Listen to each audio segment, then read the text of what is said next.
अहमदाबाद से London Air India flight 171 take off हुआ और मुश्किल से 1 मिनट के अंदर ही क्रैश। 1 मिनट के अंदर ही क्रैश। ये हादसा इसने वाकई कई सवाल खड़े कर दिए हैं। आज हम कोशिश करेंगे समझने की। हमारे पास जो भी है जांच रिपोर्ट के कुछ हिस्से हैं, एक्सपर्ट्स के एनालिसिस हैं, कुछ आई विटनेस वीडियोस भी हैं। इनके आधार पर कि आखिर हुआ क्या था।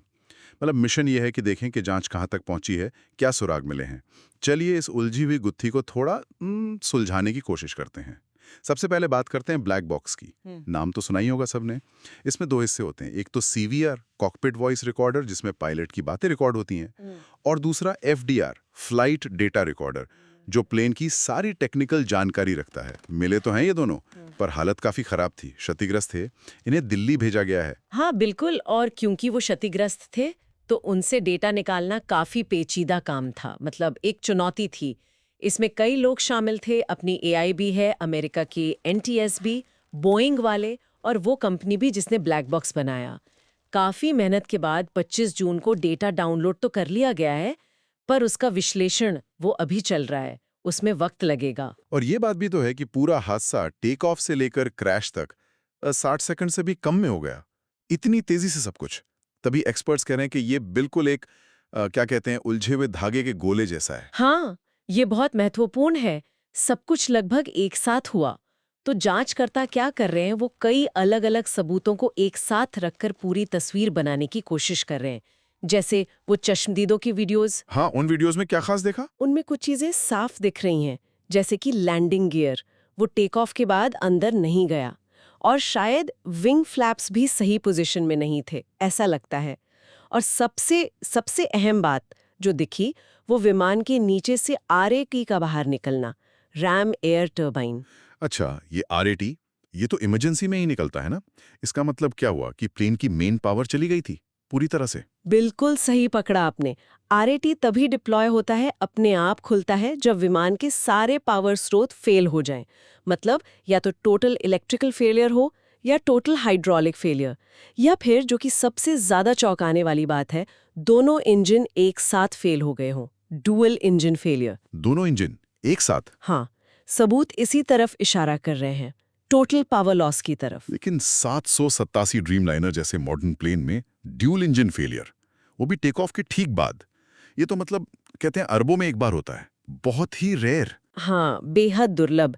इसीलिए ये केस इतना उलझा हुआ है, पर जो शुरुआती सबूत है, वो इसी अविश्वसनीय सी लगने वाली थ्योरी की तरफ जा रहे हैं। अब सवाल है कि ऐसा हुआ क्यों होगा? तो कई कारण हो सकते हैं जिन पर जांच चल रही है। जैसे कि? क्या संभावनाएं हैं? एक तो है फ्यूल कंटैमिनेशन, मतलब ईंधन में कोई मिलावट या गड़बड़ी, जिससे इंजन चोक हो सकते हैं, बंद पड़ सकते हैं। पहले भी 787 में फ्यूल रिलेटेड इश्यूज आए हैं। अच्छा, और? दूसरा, टोटल इलेक्ट्रिकल फेलियर, हो सकता है पूरा इलेक्ट्रिकल सिस्टम ही बैठ गया हो। अगर ऐसा हुआ तो इंजन कंट्रोल सिस्टम भी बंद हो सकते हैं। हमें याद है ना, 2013 में 787 की बैटरीज में दिक्कत आई थी। हाँ हाँ, वो लिथियम आयन बैटरी वाली बात, पूरी फ्लीट ग्राउंड करनी पड़ी थी। बिल्कुल। और तीसरी संभावना है कोई मैकेनिकल दिक्कत या फिर मैन्युफैक्चरिंग में ही कोई डिफेक्ट, मतलब बनावट में ही कोई खामी। रिकॉर्ड्स बताते हैं कि इसी प्लेन में VTANI में पहले भी प्रॉब्लम आई थी। 2021 में फ्यूल लीक हुआ था इसमें। और फिर बोइंग की मैन्युफैक्चरिंग क्वालिटी पर भी तो सवाल उठे हैं पिछले कुछ सालों में। कुछ विसल ब्लोअर्स ने कहा है कि उस दौर में जब ये प्लेन बना था, ये जनवरी 2014 में डिलीवर हुआ था, तब क्वालिटी कंट्रोल में लापरवाही हो रही थी, खराब पार्ट्स यूज हो रहे थे।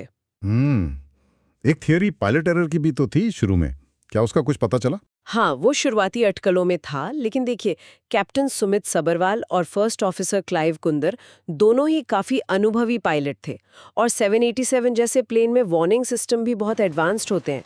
तो इन सब चीज़ों को देखते हुए फिलहाल पायलट एरर की संभावना थोड़ी कम लग रही है, पर हाँ, जांच हर एंगल से हो रही है, किसी भी चीज़ को रूल आउट नहीं किया गया है अभी। तो मतलब एयर इंडिया 1771 की ये जो कहानी है, ये कई चीज़ों पे सवाल उठाती है। टेक्नोलॉजी पर, मेंटेनेंस पर, मैन्युफैक्चरिंग पर, और शायद थोड़ी किस्मत पर भी। जांचकर्ता अभी भी उस उलझे हुए धागे को सुलझाने में ही लगे हैं। उम्मीद है कि 11 जुलाई के आसपास एक प्रिलिमिनरी रिपोर्ट, मतलब एक शुरुआती रिपोर्ट आ सकती है। उससे शायद कुछ शुरुआती जवाब मिल जाए, पर पूरी डिटेल्ड रिपोर्ट आने में तो कुछ महीने लग सकते हैं। और आखिर में एक सवाल सोचने के लिए, जब कोई ऐसी घटना हो जाती है जिसके होने की संभावना अरबों में एक बताई जाती है, तो यह हमें क्या सिखाती है? टेक्नोलॉजी कितनी भी एडवांस हो जाए, उसकी अपनी जटिलताएं हैं, और सुरक्षा को पक्का करने की जो इंसानी चुनौती है वो हमेशा बनी रहती है ना? अगर आपको ये पॉडकास्ट पसंद आया हो तो प्लीज़ फॉलो करें, शेयर करें अपने दोस्तों के साथ और अपना फीडबैक ज़रूर भेजें। आपका एक सपोर्ट हमें और ऐसे ही कंटेंट बनाने के लिए इंस्पायर करता है। धन्यवाद। मिलते हैं अगले एपिसोड में।